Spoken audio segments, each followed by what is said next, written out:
And to be honest with you, this is going to be a difficult break for me for a couple of reasons. First, I'm going to share something with you that is just a gut feeling and something that has really been bothering me and is starting to come together in my head. It all could be BS, quite honestly. But I'm so tired of the experts and everybody telling me, oh, no, that could never happen, only to find that it does happen. I think everybody is looking at a box. They're looking at everything and saying, oh, yeah, well, no, you're thinking over here. Yeah. Everybody needs to get out of that box, and I know somebody in this audience is thinking out of the box. We are a country that is in real trouble. I've been talking about this perfect storm for a while, and I've been looking for that Archduke Ferdinand moment. That Archduke Ferdinand was the guy who was assassinated in some, I don't know, some country over in Europe that started World War I. And if I would have told you, back then, hey, we're going to go to war over Archduke Ferdinand being assassinated, everybody would have said you're crazy. Yes, maybe I am. I think the final straw that could break our camel's back could be the collapse of Mexico. And I want to explain some of the factors on why I say that. And nobody is putting this together. Mexico is the 12th largest economy in the world. They are our 3rd largest oil supplier. They are the 2nd largest trade partner with us. Okay, that's pretty heavy if they start to collapse. Drug-related crime is causing general unrest there in Mexico. There were 438 reported kidnappings last year. Many are Americans. More likely unreported, and then there are beheadings. Particularly those beheadings of police officers. They are starting to stir things up. You add to these factors the three-sided civil war that would happen if they would collapse. Please consider this, as insane as it may be, because only with information will we not panic, only with information will we know what to do and prepare for. If Mexico collapses, does anybody think that there would be a rush of people trying to get out of a new narco state that would rush our border where there is no fence? So you have the border fence people versus the non-border fence people in a heated debate, kind of like what we have been, where you're called a racist for just wanting a fence. But now it's much, much worse. You'd also have the Hispanic versus the whites.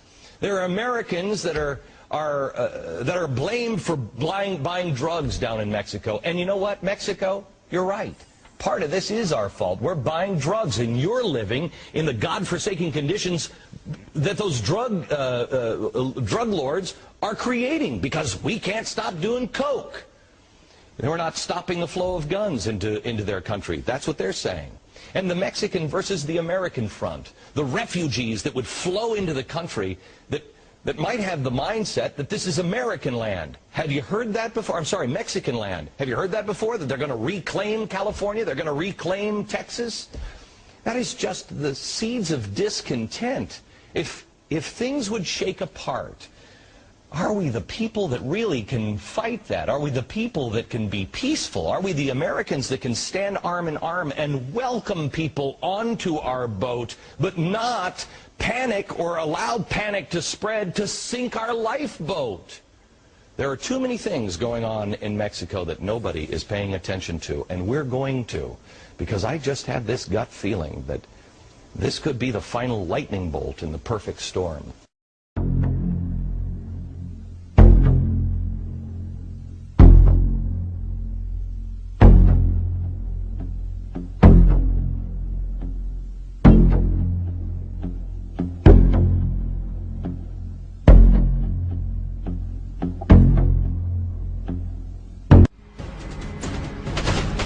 As Ghost Team Captain Scott Mitchell, you're stationed in Mexico City to protect the President of the United States during a summit meeting that also includes the Prime Minister of Canada and the President of Mexico. The conference is ambushed by a group of rebels, and it's your job to get the leaders of the free world to safety. Buckle up, gentlemen. The radio chatter says this is going to be a hornet's nest. The story is completely fictional, but the political situation, equipment, and strategies your team of soldiers put into action are very realistic. The technology at your fingertips is currently being developed by the military for real-world use 4 years from now. So while you may not get into the game's politics, you'll definitely appreciate the opportunity to use equipment that Special Forces can't even get their hands on yet.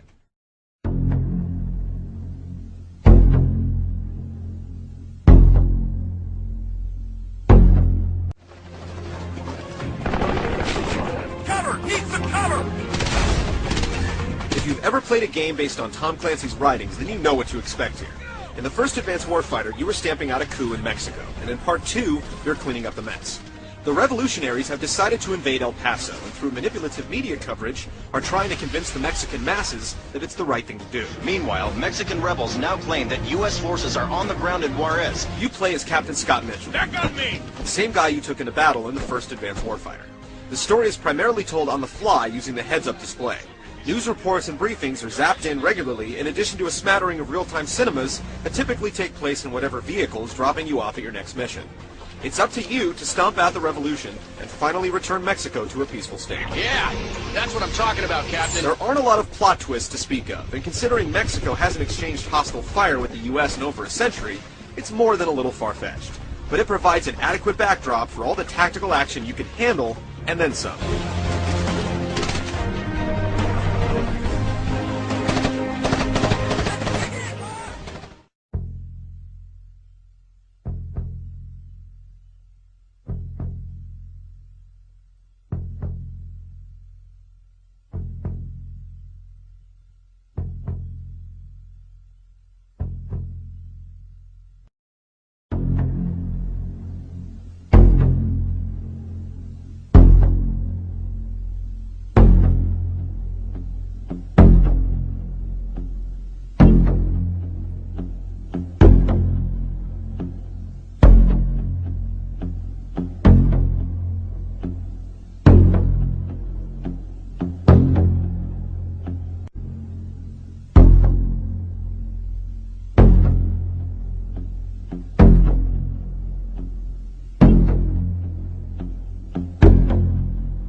Trivia question of the day. What country did outgoing CIA Director Michael Hayden, and I love him, list right after Iran as the top threat to the United States? Believe it or not, Robert McCoy just emailed us the right answer. The answer is Mexico, a country attached to ours, Mexico. They're saying it's on the verge of meltdown. That's great. 2009 report, the Justice Department lists Mexico as, quote, the greatest crime threat to the United States. It is a nation that is on the verge of collapse, and we Americans are already in grave danger because of it.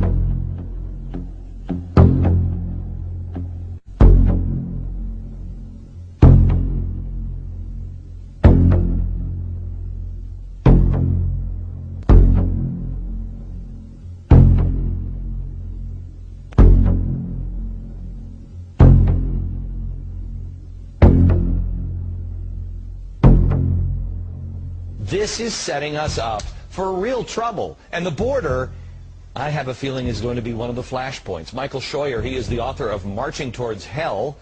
Hello, Michael. How are you, sir? I'm fine, Glenn. How are you, sir? Very good. Michael, you and I go back a long time, and you and I don't agree on everything, but I believe that you're a man of integrity and honesty. And I had to talk to you about the border because, you know, they're saying that Mexico could melt down. Our CIA is saying that Pakistan and Mexico are the most unstable in the world, and that's saying something, and could melt down at any time. So Mexico is our #2 threat. Al-Qaeda is our #1 threat. You say they might be combined. Oh, sure, Glenn. They've been studying the Mexican border since at least 2002. In the face of war, Move, move, move! our best Got it! will only get better.